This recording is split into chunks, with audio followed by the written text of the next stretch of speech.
नमस्कार, मैं शंभू कुमार सिंह और आप देख रहे हैं नेशनल दस्तक। सोशल मीडिया पर दो बड़ी खबरें वायरल हो रही है। पहली खबर है, भारत की बात करें तो जो लोकसभा स्पीकर है ओम बिरला, उनकी बेटी आईएएस बनी है। उस पर सवाल उठ रहे हैं कि क्या उन्होंने परीक्षा दिया है, नहीं दिया है।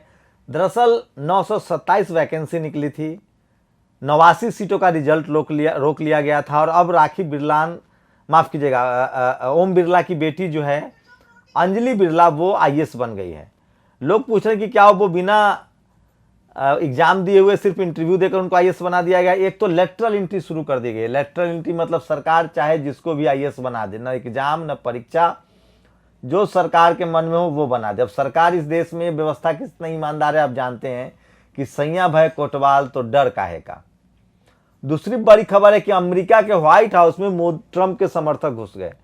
ट्रंप जो राष्ट्रपति थे, राइट विंग है, वो लगातार अफवाह फैला रहे थे। भारत में सोचिए, भारत में सत्ता कितनी अच्छे से ट्रांसफर होती रही, अमेरिका में भी होती रही है, लेकिन जिस तरह से अब लोग सवाल उठा रहे कि क्या भारत में अगर अब कोई दूसरी सरकार आती है और जिस तरह से ट्रंप के समर्थक कर रहे हैं, उसी तरह से इस देश के जो वर्तमान प्रधानमंत्री उनके समर्थक का भी हाल यही है, तो क्या यहां भी इस तरह के नज़ारे हो सकते हैं। लोग बाबरी मस्जिद के जो ढहाने वाले थे उसकी तस्वीरें और ट्रंप समर्थकों की तस्वीरों को एक साथ पैरेलल करके शेयर कर रहे हैं। लेकिन सोचिए, वहां के एनएसए, नेशनल सिक्योरिटी एडवाइजर ने इस्तीफा दे दिया है।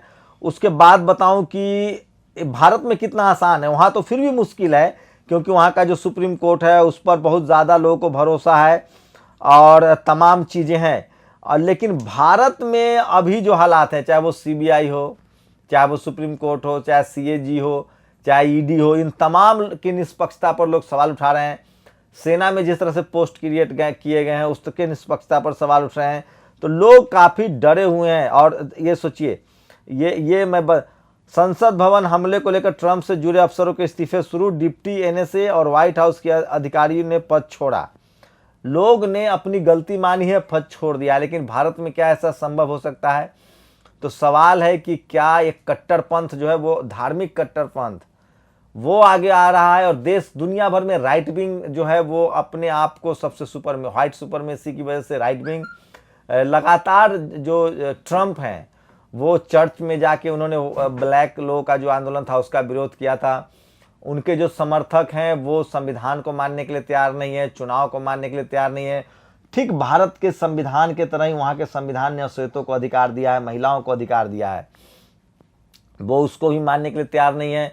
भारत के में भी लगातार लोग सवाल उठाते रहे कि मोदी जी, लॉकडाउन में तो यहाँ तक कहा गया था कि मोदी जी को कंटिन्यू कर दिया जाए, वो अब प्रधानमंत्री का चुनाव ही ना हो, बिहार में भी चुनाव ना हो, जो जहाँ सीएम है, जो जहाँ पीएम है वो बना रहे, कंटिन्यू कर दिया जाए, ये उनके समर्थकों की राय है। तो लोग अंदेशा जता रहे हैं। और Sanjay Singh, member of parliament है, उन्होंने भी एक ट्वीट किया है, वो भी मैं आपको सुनाऊंगा, तो वो भी बड़ी खबर है। उसके बाद जो सबसे बड़ी खबर है कि लगातार जिस तरह से किसान आंदोलन है और किसान आंदोलन चल रहा है, उसको लेकर लोग कह रहे हैं कि अब क्या होगा। आज किसानों का ट्रैक्टर को लेकर प्रदर्शन है, वो तय है कि 26 जनवरी उनके लिए क्रूशियल डे है। वैसे 8, मतलब आज से एक दिन बाद, आज 7 जनवरी, 8 जनवरी को कल बातचीत होने वाली है किसानों की फिर से विज्ञान भवन में। वहाँ क्या होता है नहीं पता, लेकिन जो लगातार उनको लटकाया जा रहा है, 7 दौर की बातचीत में लटकाया जा चुका है, नतीजा कुछ नहीं निकला है। 8वें दौर की बातचीत जो है वो 8 जनवरी को है, उसमें देखेंगे क्या होता है। लेकिन सवाल उठता है कि आगे रास्ता क्या है। किसान बिल्कुल आर पार की लड़ाई के मूड में है, वो बिल्कुल नहीं मानने के लिए तैयार हैं और वो कह रहे हैं कि अब जो होगा देखा जाएगा, लेकिन किसान आंदोलन से वो पीछे नहीं हटने वाले हैं। तो पहली बार सरकार को नुकसान होता दिख रहा है। उनके समर्थकों का बड़ा तबका जो हिंदू मुस्लिम में कर रहे थे वो फेल होता जा रहा है। मोदी का करिश्मा बहुत टूटा है, सरकार के प्रति अविश्वास है। और किसान एक ऐसा आंदोलन है जिसमें अमीर, गरीब, शहरी, गांव, दलित, पिछड़े, आदिवासी, जनरल कैटेगरी सब शामिल है। इसको आप न तो किसी जाति न किसी धर्म के नाम पर तोड़ सकते हैं। जैसे मुसलमानों को आतंकवादी कह देते थे, दलितों को उग्रवादी कह देते थे, पिछड़ों को भी जाहिल कह देते हैं, उस तरह के आंदोलन को तोड़ा जाता रहा है। अब एक दूसरी खबर वायरल हो रही है, मैं इसकी पुष्टि नहीं कर पा रहा हूं, अब तक नहीं कर पाया हूं। देखिए, बहुजन समाज के पास कोई चैनल भी नहीं, अगर हमारे पास अखबार, टेलीविजन होता तो हम 2 मिनट में पुष्टि कर लेते, लेकिन सोशल मीडिया की एक हैसियत है। सोचिए कि यूपीएससी के एग्जाम में ओम बिरला की जो बेटी है, जो लोकसभा स्पीकर, उनकी बेटी का रिजल्ट आया है।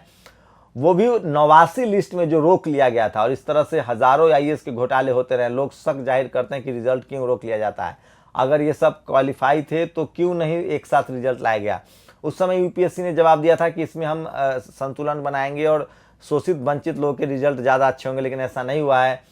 70 से ज़्यादा जनरल कैटेगरी के रिजल्ट आए हैं, 10 या 12 जो है ओबीसी के रिजल्ट आए हैं, एक जो है वो ईबीएस इकोनॉमिक वीकर सेक्शन और एक एससी। आदिवासी तो बिल्कुल गायब ही हैं। और ओम बिरला को माफ़ कीजिएगा, मैं बार बार राखी बिरला बोल दे रहा हूँ, मैं माफ़ी चाहता हूँ। ओम बिरला की जो बेटी अंजलि बिरला, उनको लेकर मुझे नहीं पता, सफाई देनी चाहिए। मुझे लगता है कि स्पीकर साहब को या यूपीएससी को कि उन्होंने एग्ज़ाम दिया था कि नहीं दिया था। सवाल उठ रहा है कि उन्होंने एग्ज़ाम दिया था कि नहीं दिया था, सिर्फ इंटरव्यू के बेसिस पर तो नहीं सिलेक्शन नहीं हो गया। एक मेरे दोस्त हैं रंजन यादव, उन्होंने लिखा है कि आप क्या कर लेंगे। अमित शाह ने अपने बेटे को भारतीय क्रिकेट कंट्रोल बोर्ड का सेक्रेटरी बना दिया, आपने क्या कर लिया। ओम बिरला ने तो अच्छा किया कि सिर्फ आईएएस बनाया, वो अगर यूपीएससी चेयरमैन की बोर्ड का चेयरपर्सन बना देंगे तो क्या कर लेंगे आप। तमाम मीडिया हाउसेस में इस तरह से होते हैं, बड़े बड़े रसूखदार पत्रकार कौन है आज देश में, एक जाति विशेष के, धर्म विशेष के लोग हैं जिनके पिता आईएएस आईपीएस। सोचिए एक मिश्रा जी हैं, उनकी मतलब जो नृपेंद्र मिश्रा, उनकी बेटी आज तक टुडे ग्रुप की एचआर हेड है। तो बड़ी बड़ी नौकरियां हैं, 10 लाख सैलरी वाली सब नौकरियां हैं, मलाईदार नौकरियां हैं। और आप क्लर्क और स्टाइपन में पड़े रहिए, टीचर में पड़े रहिए। तो अमेरिका को लेकर लगातार लोग सोशल मीडिया पर खबरें शेयर कर रहे हैं और कह रहे हैं कि क्या भारत में भी ऐसे कर सकते हैं मोदी समर्थक। लोगों को लगता है कि जिस तरह से राइट विंग का उदय हो रहा है वो काफ़ी खतरनाक है। तो आज सोशल मीडिया पर सबसे ज़्यादा अमेरिका और ओम बिरला की बेटी का ये देखिए, नफरत की सोच आपको इंसान से जानवर बना देती है। ट्रम्प जो भारत में मोदी जी के समर्थक है वो ट्रम्प के भी बड़े घोर समर्थक हैं। नफरत की सोच आपको इंसान से जानवर बना देती है। ट्रंप के इन बंदरों ने अमेरिका की संसद में फायरिंग की, देश का झंडा उखाड़कर ट्रंप का झंडा लगा दिया। हिंदुस्तान को भी नफरत फैलाने वाले बंदरों से बचाना होगा। तो ये तमाम जो है, ये देखिए caption contest no abuse please, ये तस्वीरें लगातार लोग लिख रहे हैं।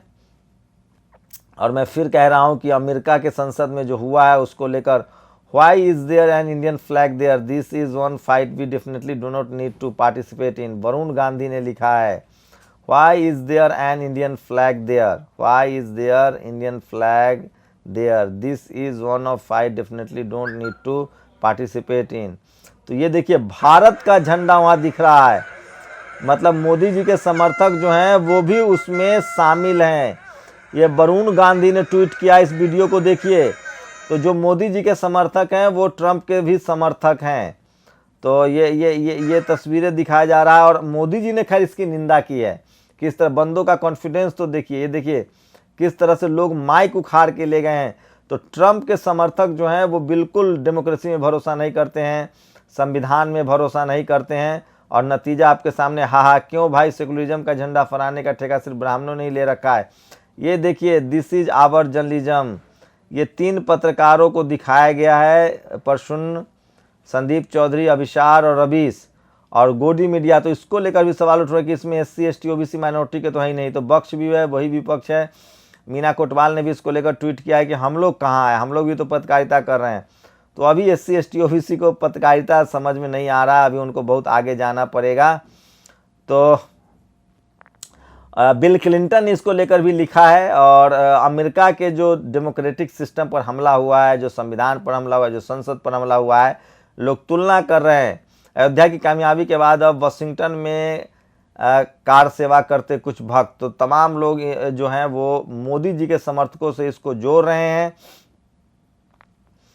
मोदी जी के समर्थकों से जोड़ रहे हैं। ये देखिए ये कैसे शुरू हुआ था और कैसे तब्दील हो गया, ये तमाम तस्वीरें हैं।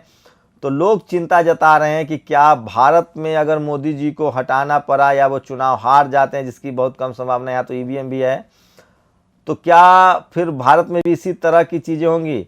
और इसके Washington DC police under Trump, तो वाशिंगटन की जो पुलिस है वो ट्रंप के अंदर है। Capital building Washington DC NR की जेवा वारसी ने लिखा है।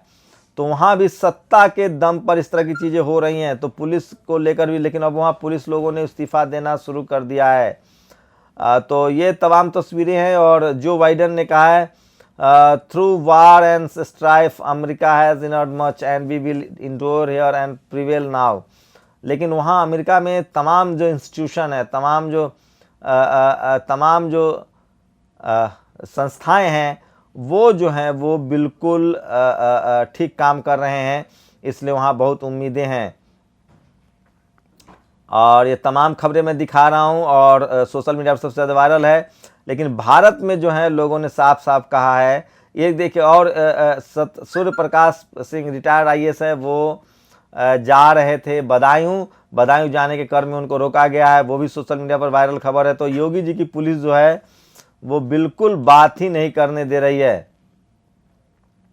बिल्कुल बात नहीं करने दे रही है और लोगों को जाने भी नहीं दे रही है, धरना प्रदर्शन भी नहीं करने दे रही है, गिरफ्तार कर लेती है। तो मोदी जी ने भी अमेरिका में जो हुआ है उसकी निंदा की है। तो मुझे लगता है कि संविधान और संसद के प्रति सम्मान दिखाना चाहिए।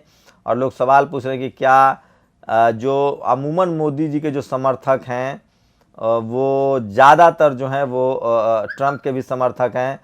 हे भगवान, इसी ट्रंप के लिए हम हिंदुस्तानी पागल हुए जा रहे थे, अपनी गलती से मैं की जगह हम लिख दिया है। तो ये देखिए पंकज झा ने कहा है भारत तमाम पत्रकार जो है वो ट्रंप के लिए पागल थे, भारत के मीडिया, और अब ट्रंप समर्थकों का उत्पात मचाना शुरू हो गया है। भारत में देखिए कि लगातार लोगों ने असहमति जताई कि ये चुनाव EVM के हुआ है, उसके बाद भी लोगों ने उसको माना और वो डेमोक्रेटिक तरीके से ही धरना प्रदर्शन कर रहे हैं। तो ये आज की बड़ी खबर थी।